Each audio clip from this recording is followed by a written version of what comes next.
This is Calm AF, a podcast for humans who are hard on themselves. A podcast for the overthinkers, people pleasers, perfectionists, and overachievers.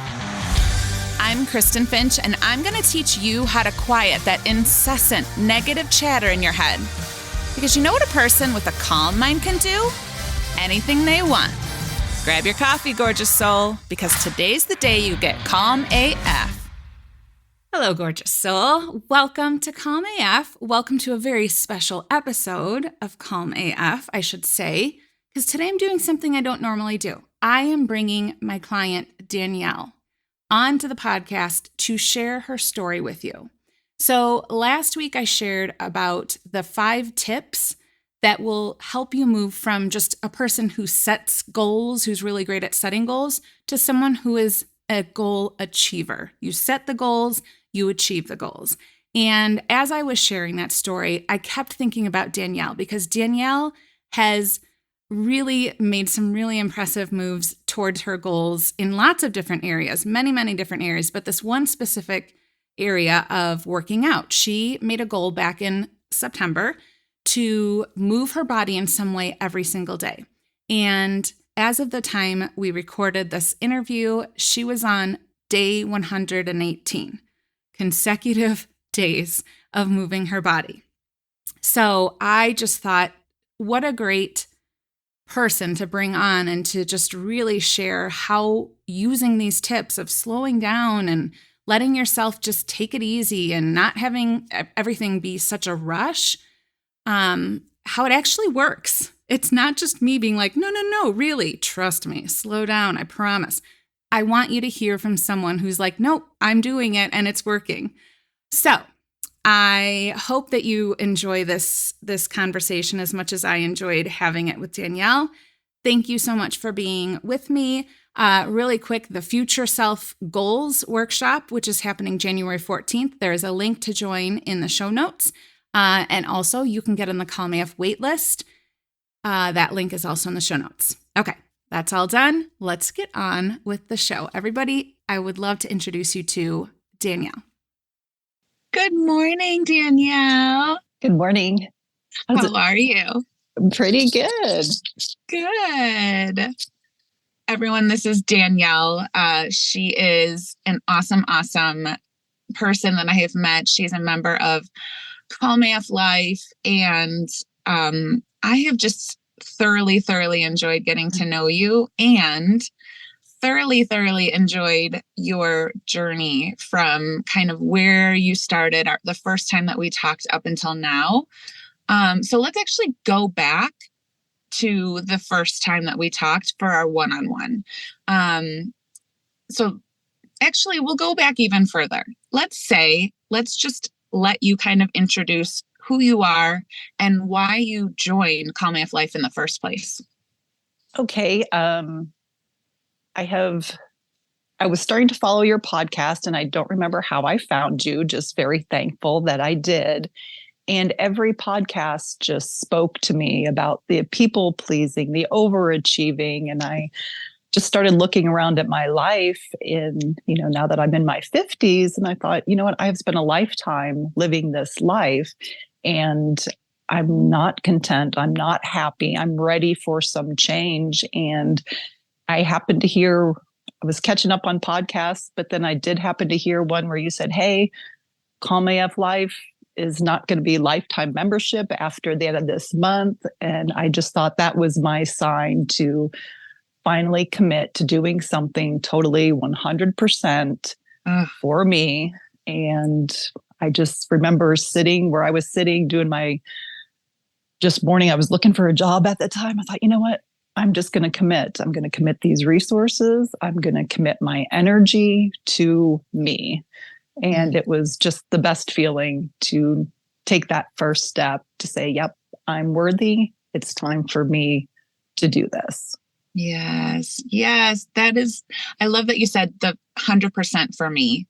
That is what I always want. This is why when we have small groups as part of the program, and this is why I say, make this the most important meeting of your week, not because it necessarily is, right? Like, not that because anything is going to fall apart if you don't come to the small group coaching session, but because every week this hour is 100% dedicated to me. And everything I do in this program is just for me. It's not, yes, the people around me will surely benefit. Yeah, I just slowing down a little bit and listening to myself and paying attention to myself, I realized that allowed me to also start to really listen to others. I've spent, a lifetime of not being fully present because I always had all these thoughts in my head. So I know that I did not pay attention to people. I wasn't listening fully, and had an exchange here in the house with my folks. And I had, I jumped into the role of people pleasing and energy managing, and I wasn't paying attention to what my father was saying at the time. And he started to get upset. And then I just realized, wait a second, I am running down this road. Nobody wants me to go down this road. I don't even want to go down this road. And I stopped and paused, and I looked at my father and I said, you know what? I agree with you. I was listening, but I did not hear you. And I gave you the impression that what you said didn't matter. And what you do say does matter. And it just changed the whole energy in the room. And my brother even commented to me like, wow, that was amazing. Like, how did you do that? That you just totally, 180 took all that negativity and turned it into a really positive experience for everybody. And that wouldn't have been possible prior to my Calm AF journey. I love that. I love how you describe it as, I'm running down this road. I don't want to be on this road. My dad doesn't want me on this road, but somehow I'm like, but I must be here. Like, if not me, who else is going to control everybody? Yes. Right? It is. It feels like we have to do it. And the reason why we have to do it is because people need us to do it. And when we're able to actually just zoom out and see, like, most of the time, nobody wants to feel like someone needs to control them. Nobody wants somebody to control them. They want to have, these conversations where they're heard and they're respected and they're understood, and they're, that dignity piece, I think, is important for everybody. And when we're able to see in ourselves that, nothing horrible is going to happen if I stop running down this road, like, not everybody is going to fall apart. I am not going to fall apart. The world is not going to crumble if I just get on my own road and run and be of support from my own energy. It really changes the dynamic in relationships. And it feels a lot easier for us, the ones who think we have to be running down the road. Yes, definitely. Oh, I love it. And that road was just something I had been telling myself, this story, for so long and Kristen, it was our first one-on-one call right after I signed up, where you were just listening to me, and I was telling you, without realizing I was telling you, all these rules I had set up for myself about how I needed to present in this world. I always had to smile. I couldn't be loud. I definitely couldn't be angry. And even if I was angry, I couldn't tell anybody that. And then, you let me talk. And then, because when I say those words to myself at the time, it's like, well, yeah, of course, these are your rules. This is how you have to be. But then you kind of turned it around and you said, all right, let me just read to you, Danielle, what you just told me. And think about it as if I'm telling you, this is how you have to be in this world. You always have to smile. You always have. And gosh, Kristen, and even now it makes me emotional, because it's like, wow, that sounds like a really terrible thing to tell someone. It's like, but I've been telling myself that for as long as I can remember. And that was like the aha moment where it's like, okay, maybe it's time to look at some of these rules that no one else has set up for me. I have set them out for me and challenge those and see what I really need to keep for me and what does not serve me and then doesn't really serve anyone around me. So that was like a crucial step, like the crucial beginning to just kind of shake me up and say, hey, don't necessarily believe everything you've been telling yourself. Let's start fresh here. Some of those things may be true and applicable, but some of those things may not. So that really kind of set the way forward for me to not just assume that I had to be anything specific, to start listening and feeling and see how I really needed to be to serve me and my emotional health, physical health, mental health. I remember that call very well. Something that you've heard me say a million times, and I've probably said a million times on the podcast too, is that awareness piece is maybe one of, if not the most important piece, one of the most important pieces in kind of changing something that isn't working. Because if you don't have the awareness of something, there's no chance of changing it, right? So just being able to reflect back to you and say, hey, do you have this rule for me? Like, do you have this rule for other people that everybody just has to smile and everybody has to be, polite and small and quiet and, all of these kind of very gender specific, I would say, rules that we have for ourselves as a kid that's good, as a daughter that's good, as a woman that's good, all of these very specific rules. Do you think other people need to have these rules too? And I remember you being like, well, no, like, do you have this rule for me? You're like, no, like, that's ridiculous. I was like, okay. Yes, exactly. Let's talk, so just having the awareness of, oh, I don't have to believe every thought that pops into my head. I don't have to follow these rules. And then you can start. And I think this is why I love the program so much, is you can start slowly poking holes in these stories and saying, like you said just a second ago, some of it might be a rule that really makes sense sometimes. And some of it might be a rule that never makes sense, that you never want to follow again. Right. But at least let's look at the rules and kind of play, or look at the stories and play around with them and see, like, does this serve anyone? If I know that I'm not actually controlling the people around me by me smiling and always saying exactly what they need to hear, I'm not controlling them and it's making me feel terrible. Like, does this seem like a rule I want to continue with? And like I said earlier, it's just been so wonderful watching your journey, your transformation, not just in the goal, the specific goal that you have been working on, but just in general.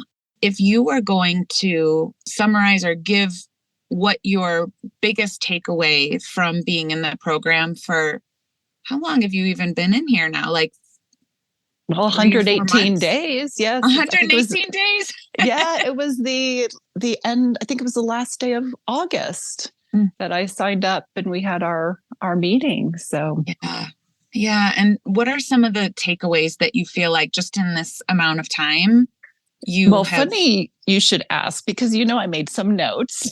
Yes, I love it. We have a classic perfectionist overachiever here. I would expect nothing less. But I did it, in a relaxed state, which was like the best part, because after you asked me to be on the podcast, I'm like, oh my gosh, I couldn't possibly. Like, well, yes, of course I can do this. I've been living this for 118 days. But when I went back through and I was just trying to think of what was the the main thing, Kristen, was do it crappy. That Yeah. is so powerful for a perfectionist, or at least for me as a perfectionist, because I think that pursuit of perfection kept me from doing things that would fill my tank. But I was nervous because I didn't think I'd be good enough. I couldn't do it right.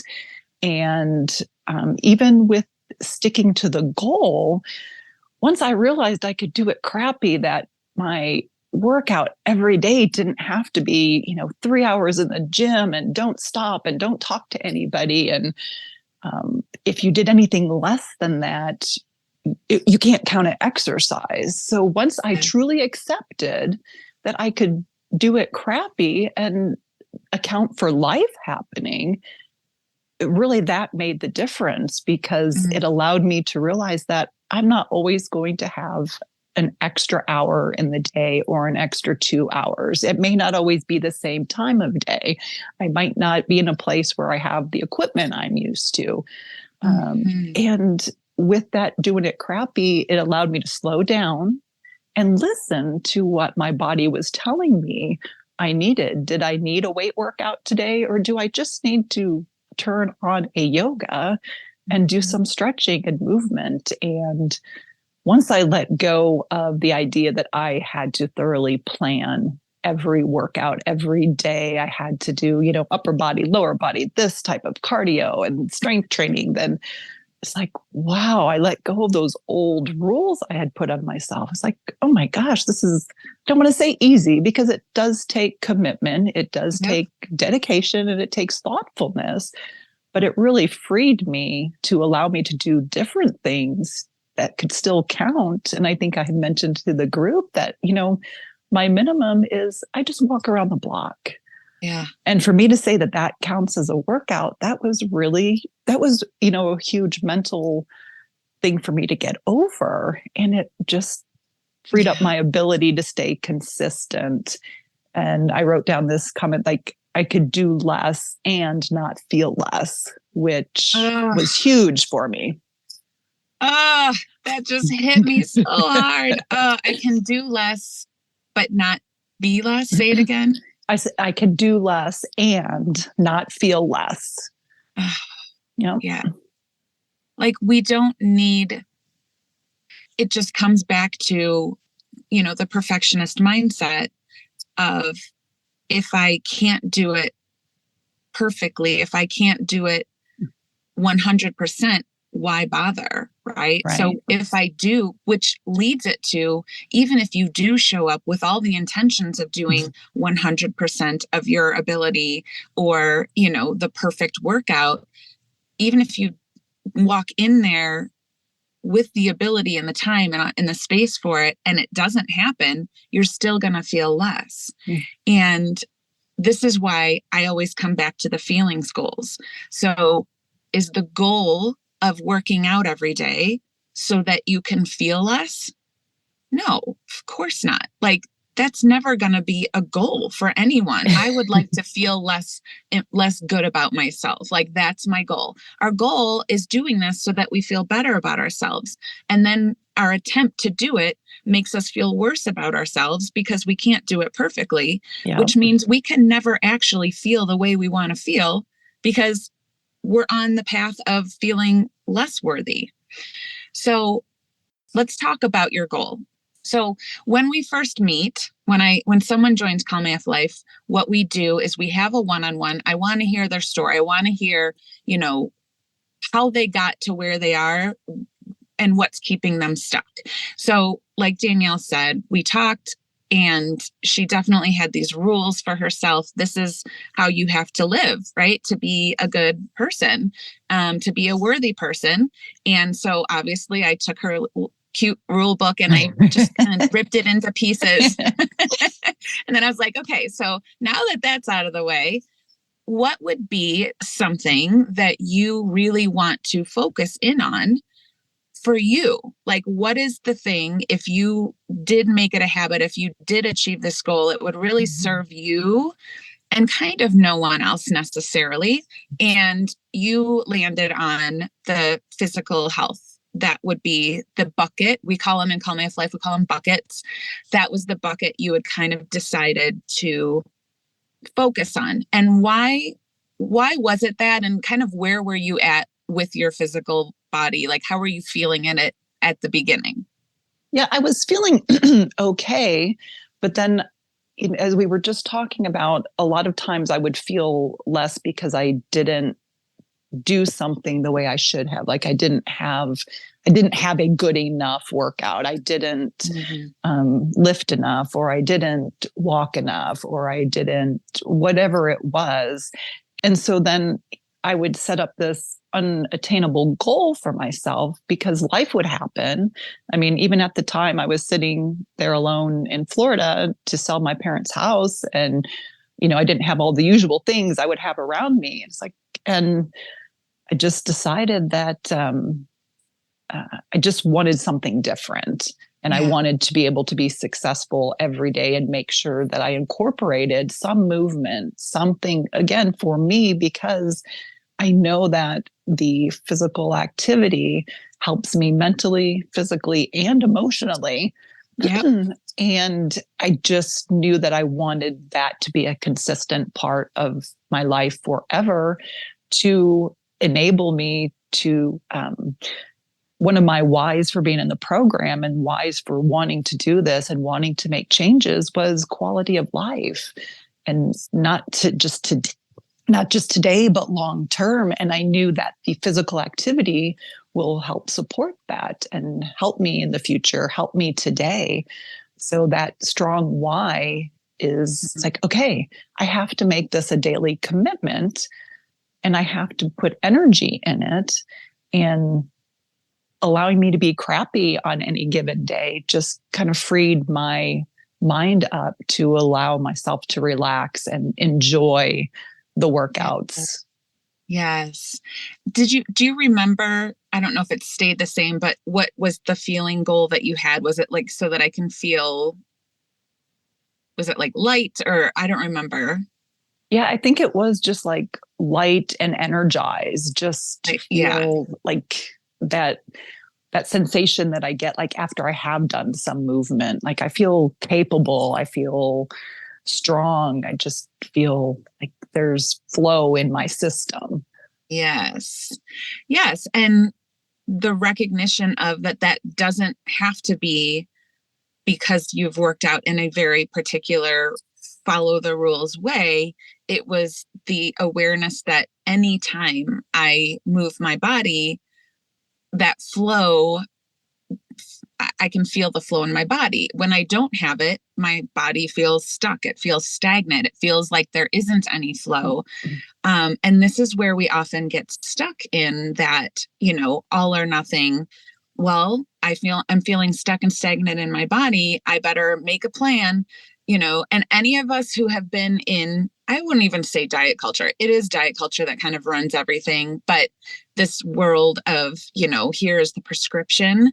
If I need to sit down and write out my plan, my daily plan, and I need to have at least an hour minimum to achieve this. And it's like, 3 to 5 days of cardio, at least 45 minutes, and then 3 days of strength training and 1 day of active rest. It could be yoga, it could be a walk, like we all know these rules that we have been told, like this is how to work out the right way. And because of that, your life had kind of been flipped upside down a little bit at this time. You were in Florida, you weren't in your home, you're selling your parents' home, and then you're moving across the country to another home. And all of these things are happening.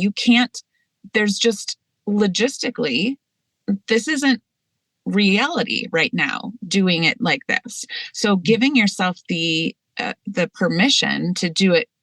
I say do it shitty. You say do it crappy because you're more polite than I am. To do it crappy lets you off the hook a little, and it still lets you stay committed. Now, what we have to bump against in our perfectionist mindset or our overachieving mindset is, well, if I don't do it this way, then I'm never going to achieve my goal, right? Like I'm not going to be stronger or, be more fit or whatever it is that we want if I'm just letting myself dial it in some days. And, the reason why, and I would say for the majority of people who I work with, this tool of this permission to do it crappy is the thing that they come back to over and over and over and over again, because it allows us to keep going. Like you said, actually letting yourself do it crappy lets you slow down, lets you be more consistent, lets you actually have a goal that you can see you're achieving. Your goal was to work out every day. You made a plan for how that could look, like you just letting yourself show up and say, like, what feels good, what would feel good. You started listening to your body more in this process. But your bare minimum, right? So we have a day, we have when we're working on these goals, permission to do it crappy also is like, let's plan for your very worst day. My joke always is when I was doing a 30-day yoga challenge and I, was like, okay, every single day for 30 days, I'm going to do yoga. And my permission to do it shitty was if even I just like roll my shoulders, like that's going to count on my worst day. So what was your like worst day? I think you already mentioned it actually. Yeah, I had decided that it would just be a walk around the block, put my shoes on and get a walk around the block. Now, I will say that with weather, that walk around the block has now become a walk around the kitchen island for about 10 minutes. And I try to encourage my parents to get up and walk with me. And sometimes my brother and I get a little competitive with our steps for the day. So we might be trying to block each other from walking around. Yes, I love it. And actually, this is something that you just said reminded me of a point that I wanted to make about this perfectionist. I think a lot of times when we are perfectionist, a lot of it is learned, right? A lot of it is, I am this way because this is what I think I need in order to be worthy. I need to be perfect. This is maybe what was people praised about me. Oh, this is what people love about me, is like everything that I do it 100%. And that's what brings me value. That's what makes me valuable in the world.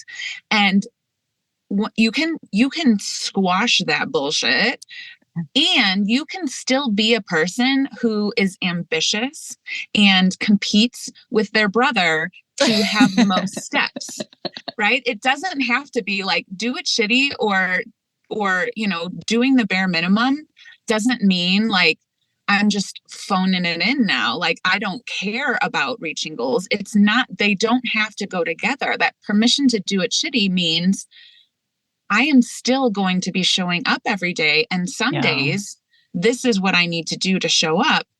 And that's okay. And I can still be competitive. I can still be ambitious and allow myself to do it shitty. So let's talk about this piece for a minute. So 118 days now in a row, you have worked out. Some of those days are you, getting to the gym or lifting heavy weights or doing a full yoga routine. And some of them are you walking around the kitchen island for 10 minutes. So knowing that you did not have this very specific plan of 3 days of cardio and 3 days of weight training and the active rest day, what do you think physically the byproduct of feeling light and energized in your body? Are there byproducts of also being stronger and feeling more fit than you did? Oh, yeah, definitely. Just the consistency of the movement. I feel I have gotten stronger and more flexible. And when you were saying about, doing it crappy, I think the important thing is that it's not a zone out. It's not I'm just giving up for today. I'm just going to do. It's because you always stay thoughtful and you always stay present. So it's your choice to do it this way. It's not, you can't do better. It's, you know that this is what you're going to do today, that this is part of being consistent. Yes. So it's opened up a whole new world for me I remember, well, that one time in Florida, just deciding that I can just walk around my parents' empty house because it's still movement. Yes. I could be out on the street walking, but I can walk around here. I could be on a treadmill at the gym. It's still movement. Yes. And one time I started a yoga and I put it in, and as I was going through the yoga video, and I thought, well, wait a second, but I need more of this stretch right now. So I just stopped following the yoga video because I've learned to be in touch with me. And like at the end of it, I just felt, I think maybe even more capable, even stronger, because I realized what I needed. And even though I had started to do that video, I was no longer telling myself, well, you have to finish it because this is what we decided to do today. You have to keep on with this video and do it all the way to the end. And then now sometimes, if I'm putting on one of my videos and I'm doing the bounce routine, the rebounder, it's like, okay, you know what? That's enough. That was 30 minutes. I don't need to do the full 45. Let me just stop and do some stretching. And it's like I'm able to just, even in the workouts, listen to myself, which is something I've never been able to do before. Let's just pause right here, because permission to do it shitty, right? Permission to do it crappy. Not only has it allowed you to stay consistent, not only has it allowed you to actually get stronger, right?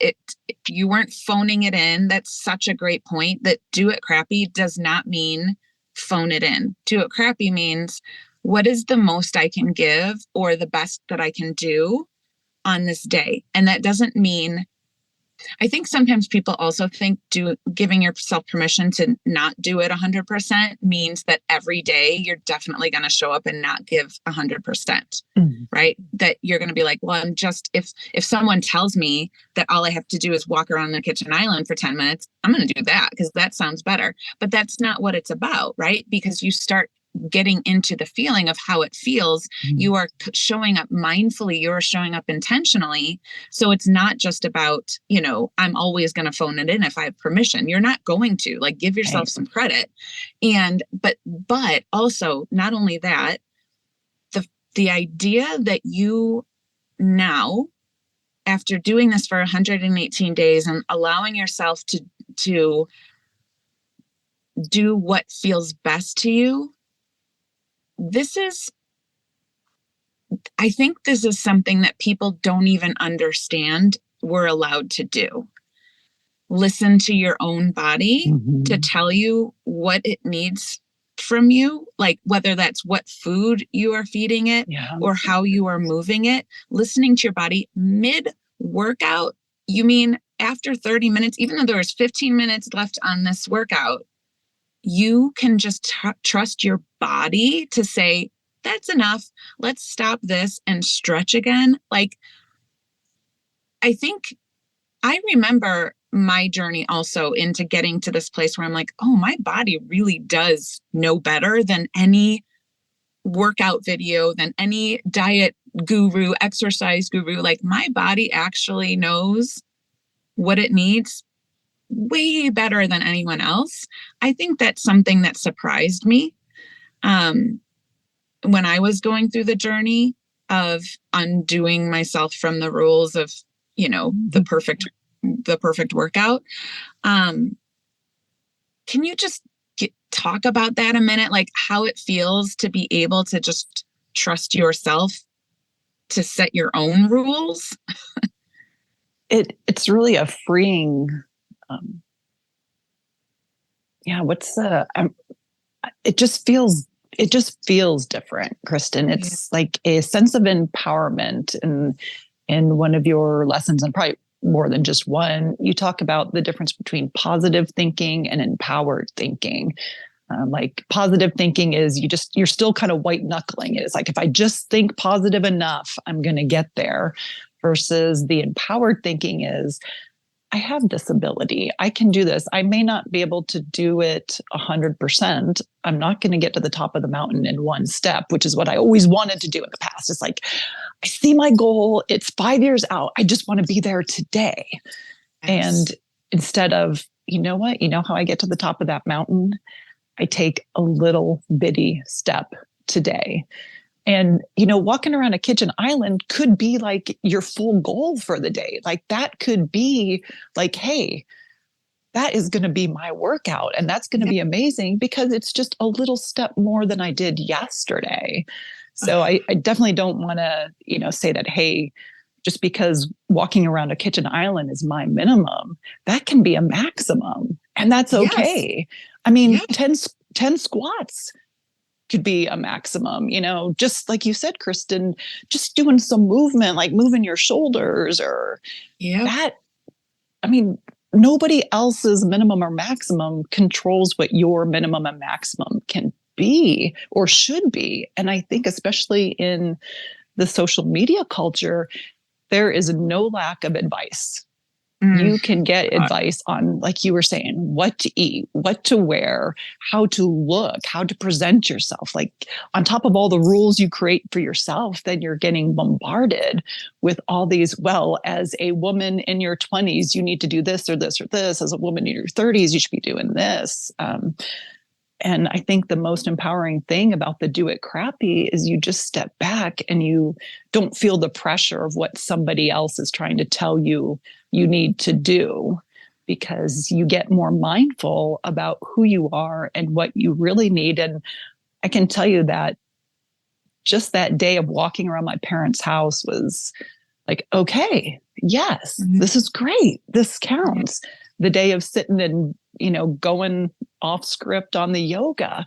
It's like, I did this. Like, I didn't have to continue listening to Adrienne with, Adrienne's yoga. I love her. Adrienne, she's amazing. Yes. But she, she doesn't know what I need today. No. Only I know that. Yes. Only none of them know what you need.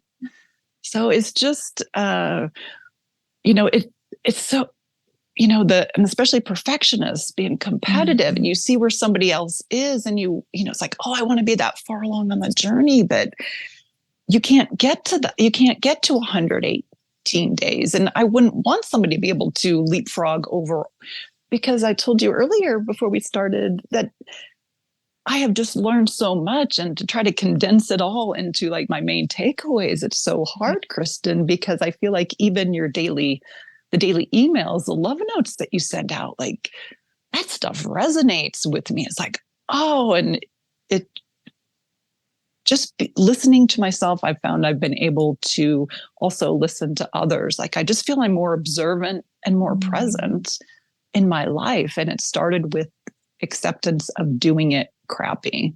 Yes. And I don't know if I answered your question. Yes. I feel like I kept talking. No, that's perfect. It's perfect. I think, often what happens, especially this perfectionist mindset, when we have like, okay, so here's my 5-year goal, but I would like to get there as quickly as possible. I want to do all of it, right? Like if I have a goal for my physical health, for my physical body, I want to make sure that I am doing the maximum amount of effort every single day so I can get there faster. That's the faulty idea that we have, is that like the more I push myself, the more I try to achieve that 100%, the faster I'm going to get there. But I think, based on our conversations I've asked you several times, as you've been keeping track of how long you've been consistent with this goal, like, have you ever done it this long before? And the answer, of course, is no, because how many days in a row, does something life happen where you aren't able to reach that, 100% maximum effort for a day. And because of that, we feel less than, and we can only take feeling less than about a goal for so long before we're like, never mind, just forget it. Mm-hmm. So Right. taking baby steps, whether it is for you, your maximum is walking around the counter for 10 minutes, or that's your minimum, it doesn't matter. It matters that you are taking those tiny, tiny steps every day, because that is the way that you will reach your goal faster. It's one of the tips that people hear me say, and they're like, yeah, totally, like slow down and to speed up. But really in their mind, they're like, but not me. Like I need to go, I want to get there faster. So I'm going to push myself. And it just always falls apart because it's not working with how our brains and our nervous systems are wired. It's like we're trying to rely on willpower and discipline, which isn't a thing actually in goals. It really isn't. It's that commitment, the daily commitment, and allowing yourself to show up and do one step at a time. So let's just say for you, your goal was, I'm going to work out every single day and I'm going to allow myself to do it crappy. That has been what has allowed you to do it 118 days in a row, Yep. Some of them being maximum, some of them being, for your very worst day, you've planned this, but it all counts. All of it counts equally. You are 118 steps further, right? Because it balances out the days that we're like, this is 10 steps up the mountain. And one day it's like, this is one step up the mountain. Mm-hmm. It like they balance each other out so that you are 118 steps further, 118 days later, versus trying to go, 50 steps at once and then quitting. Now you're stuck at 50 steps up. So it's all of these tips, all of it of giving yourself the time and letting yourself do, a crappy, whatever that means for you, listening to your body, trusting yourself, that if I just keep showing up in whatever way I need to, I am going to keep going. And it feels a million times better. Right? When you think of in the past times where you have set like physical health goals for yourself, how would you have normally felt on your way to try and achieve that goal? It would be, I don't want to say inauthentic because it would have been a goal that I set, but there's this feeling if you don't hit the day or if you don't do exactly what you planned, I had this mentality of, oh man, now I've got to go all the way back to the beginning. I've got to start over because I couldn't do it that day for whatever reason, because I had this high expectation of myself that I would do a certain amount. And if I didn't do it, then I would feel defeated. And it's like, oh, like you'd said a little bit earlier, well, I ruined that. So I might as well take, 3 weeks off and maybe I'll start this unachievable goal in 3 weeks. Yes. And do the same thing and expect it to be different. And I think the important thing now for me is that by allowing myself to do it crappy, when I have those days where it's like, you know what, it's going to be a walk around the island day, I don't have that thought, well, now I have to start all over because I know I've still taken a step forward. It's not as big of a step as I took yesterday or the day before, but I'm still moving forward. Like just because I walked around the island, I don't go back to day 1, Danielle. Right. I'm still day 118, Danielle, with a smaller step today. And tomorrow could be a small step. Tomorrow could be a bigger step, but it's okay, whichever one of those paths I choose. Thanks for listening. And before you go, one more thing. So as you know, I am slightly obsessed with helping as many humans tap into their calm AFness as possible. So if this podcast has helped you, would you please leave a review, make sure you're subscribed, and share it with your friends. Also, make sure you head on over to KristenFinch.com to see how you can work with me. You can sign up for my emails and get any other goodies I have available. Until next week, I love you so much. I am so grateful that you're here. I'll see you next time.